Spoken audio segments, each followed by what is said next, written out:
Assalamualaikum warahmatullahi wabarakatuh. Ketemu lagi dengan saya, Susi Novalina, di channel Ekonomi Asik. Kita masih membahas tentang perdagangan internasional. Videonya kemarin saya menjanjikan kita akan membahas tentang kurs ya.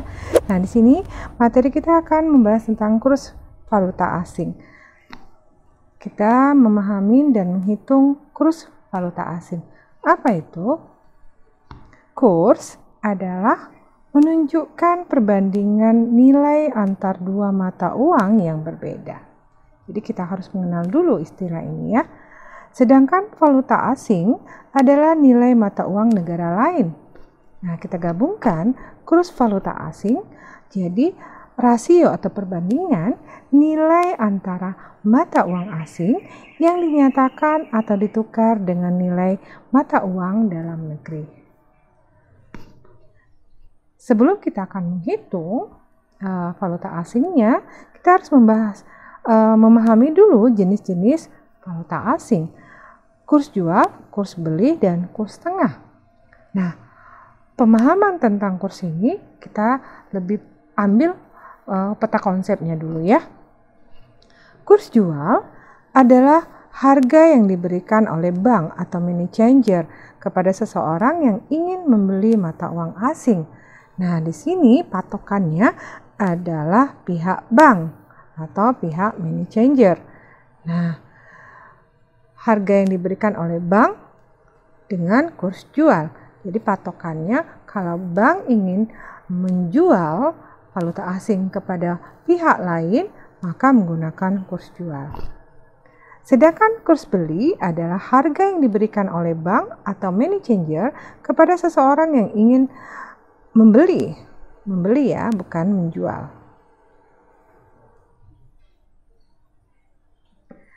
Mata uang asing.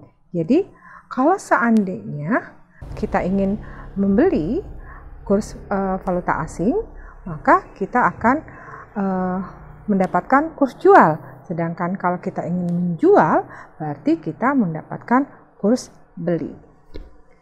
Kurs tengah adalah harga yang diberikan oleh bank atau money changer di antara kurs jual dan kurs beli.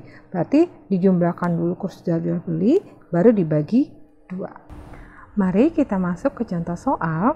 Saya buat contoh soal ini ada 2 ya.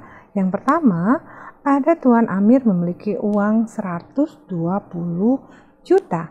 Dia ingin pergi ke Amerika dan kurs saat itu yang di valuta asing pakai ada kurs jual 1 dolarnya 12.000 dan kurs beli 11.000. Saat dalam pulang pergi biayanya ada perjalanan dan buat oleh-oleh, dan di sini sebesar 5.000 dolar dan untuk oleh-oleh itu sebesar 2,5 dolar, 2.500 dolar.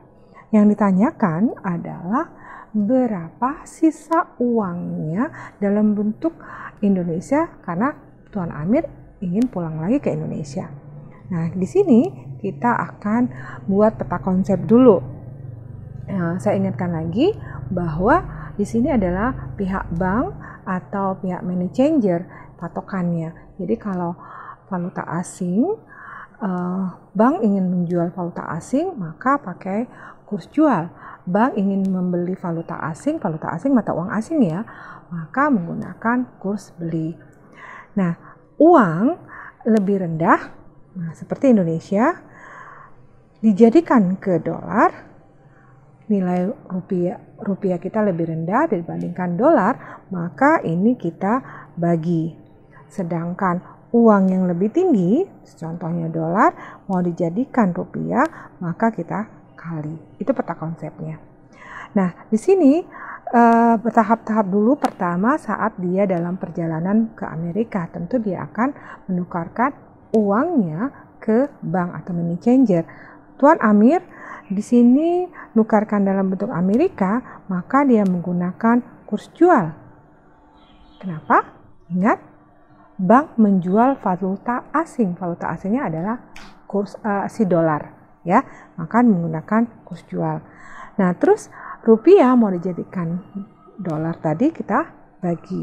Nah, jadi 120 juta kita bagi dengan 1 dolarnya itu 12.000. Maka kita dapat 10.000 dolar. Nah, setelah si Tuan Amir menukarkan uang yang 10.000 dolar, dia dalam perjalanan pulang pergi dan biaya untuk memperoleh oleh-oleh kita tambahkan 5.000 dolar dengan 2.500 dolar, kita dapat biaya selama di Amerika adalah 7.500 dolar. Untuk kembali lagi ke Indonesia, maka dia menggunakan pakai kurs apa ya gitu. Nah, kita kurangkan dulu uang awalnya dia dapat 10 dolar, kita kurangkan dengan biaya-biaya, maka sisa uangnya adalah 2.500 dolar. Mau ditukarkan kembali ke Indonesia dalam bentuk rupiah, maka dolar ke rupiah itu kita kali, maka kita kalikan. Nah, pakai kurs apa? Kurs jual atau kurs beli, masih ingat? Nah, dia menggunakan kurs beli. Kenapa? Bank membeli dolar dari Tuan Amir, maka pakai kurs beli. 2.500 dolar kita kalikan 1 dolar untuk kurs belinya 11.000, maka dapatlah 27.500. Inilah sisa uang yang dibawa Tuan Amir ke Indonesia.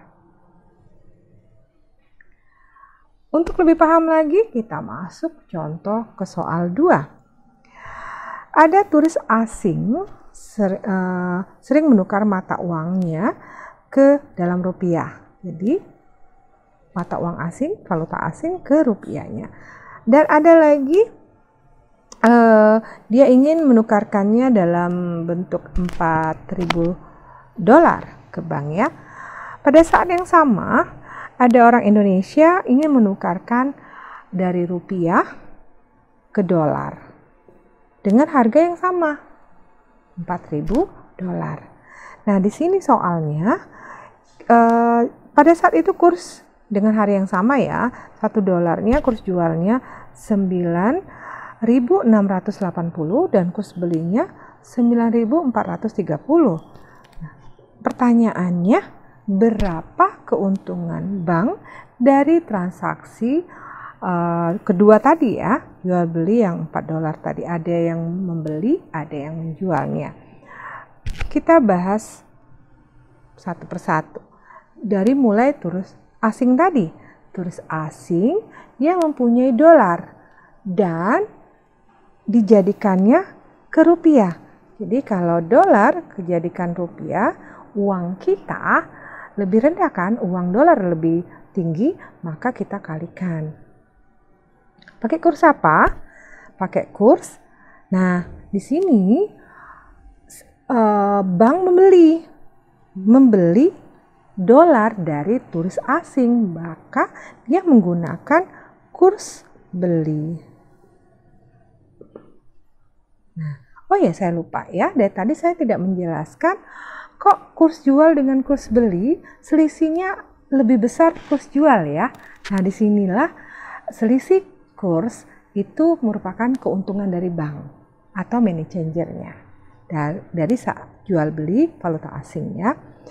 Oke, kembali lagi ke perhitungan turis asing. Berarti 4.000 dolar kita kalikan kurs belinya 9.430, dapatlah 37.720.000. Nah, ini kita simpan dulu.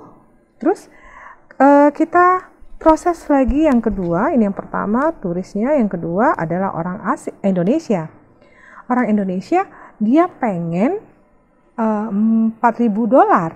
Nah, 4.000 dolar ini kita anggap matematikanya aja ya. Seandainya kita ini XY itu uangnya mau ditukar. Sedangkan ini adalah keinginan orang Indonesia ingin dolar. Nah, pakai kurs apa? Nah, berarti bank menjual dolar sama orang Indonesia Nah, maka menggunakan kurs jual. Ini kita kali silang matematikanya ya. XY kenapa dibagi? Kenapa dibagi? Karena berapa uangnya? Terus karena dari rupiah ke dolar, maka kita bagi.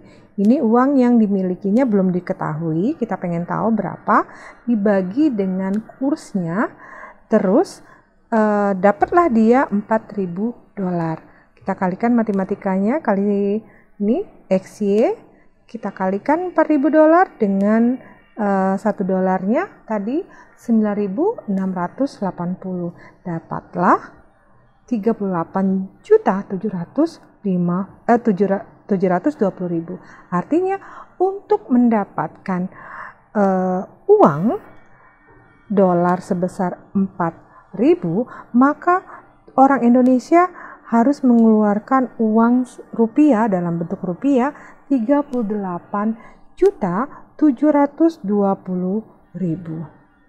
Nah, di sini kita bukannya mencari berapa uang yang harus dibayar ya oleh orang Indonesia. Pertanyaan soal ini adalah berapa keuntungan dari si bank dengan dua orang yang melakukan pertukaran uang. Keuntungan pihak bank saat bersamaan dalam pertukaran itu, orang Indonesia awalnya karena dia lebih besar, ingat ya, Indonesia kan bank menjual, berarti kurs jual selisihnya dengan kurs beli, itulah keuntungan dari si bank. 38.720.000 kita kurangkan tadi dapat orang asing yang ingin menukarkan dolarnya ke Indonesia sebesar 37.720.000, maka dapatlah 1 juta, dapatlah 1 juta. Ini artinya 1 juta ini keuntungan bagi pihak bank. Sudah ngertikah untuk perhitungan kurs? Nanti untuk video berikutnya saya akan lebih memperbanyak soal-soal variasi untuk lebih memahami tentang perhitungan kurs valuta asing. Semoga video ini bermanfaat. Jangan lupa sebelum tutup video ini, like, share, and subscribe video ini. Assalamualaikum warahmatullahi wabarakatuh.